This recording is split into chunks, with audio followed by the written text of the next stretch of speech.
All right, so we're diving into some pretty big news in Formula One today. Definitely big news, yeah. Sergio Perez out of Red Bull Racing. Yeah. We've got some excerpts from a recent article all about it. Oh, this will be interesting. Should be juicy.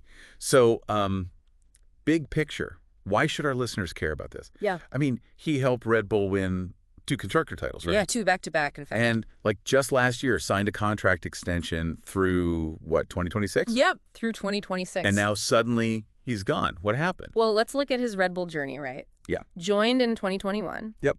And, I mean, those first 3 years, he was on fire, like consistently at the top. He was. 2021 finished 4th, Uh-huh. then 3rd in 22, and then in 23, boom, 2nd place in the Drivers' Championship. Peak performance, right? Absolutely his peak. But then 2024, Yeah. it all went downhill. 8th place in the championship.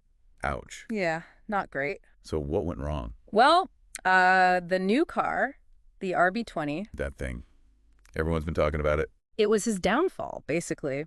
See, in Formula One, the car is just as crucial as the driver. Oh, yeah. They have to be in sync, right? Absolutely. Got to be in perfect harmony.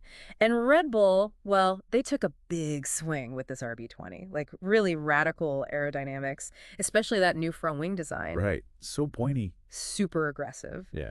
And it made the car's balance, well, let's just say it favored a certain type of driver. Wow. Someone who's comfortable on the edge, really reactive. So it wasn't that Perez lacked skill. It's just the car wasn't a good fit for his style. Exactly. Perez, he's always been known for being smooth, consistent, relying on mechanical grip and tire management. He's good with the tires. But this RB20, it demanded something totally different. Like opposite style, right? Night and day. And he just couldn't adapt fast enough. Makes sense. It's like imagine giving a marathon runner sprinting shoes. Perfect analogy. They might still be a fantastic runner, but they're going to lose every race with the wrong gear. Totally. And throughout all this, I mean, the rumors were flying, right? Oh, the paddock was buzzing. But what's interesting is that Perez kept saying he was going to fulfill his contract. He did. He really held firm on that. So what finally led to his exit?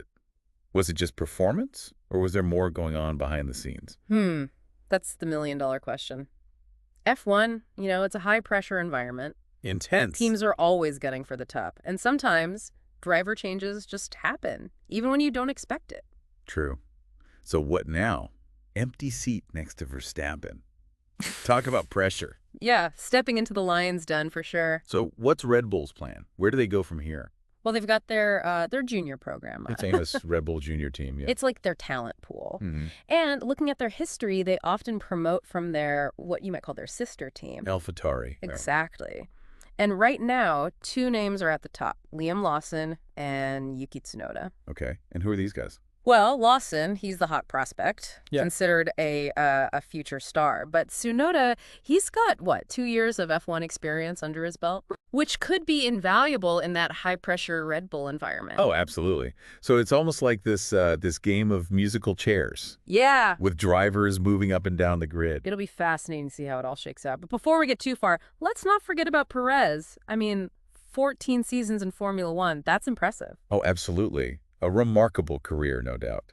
Think back to his first win with Racing Point. 2020, yeah. That was emotional. Truly. And then those victories and podiums with Red Bull. He had some great moments. He did. But now, well, it's a bit uncertain, isn't it? No seat for 2025 could mean a break from F1 altogether. It's possible. So what are his options? Another team? Another racing series? Or maybe an F1 comeback down the line? I mean, he could explore other series for sure. Formula E, maybe endurance racing. Those could be good fits. Right. And an F1 comeback, it's not unheard of. Drivers have stepped away and returned before. They have. Really depends on what Perez wants and what opportunities come his way. True, true. And there was talk of him maybe taking on an ambassador role with Red Bull. Right, right. But that didn't pan out. Nope. So, yeah, it's a bit of a cliffhanger for him right now.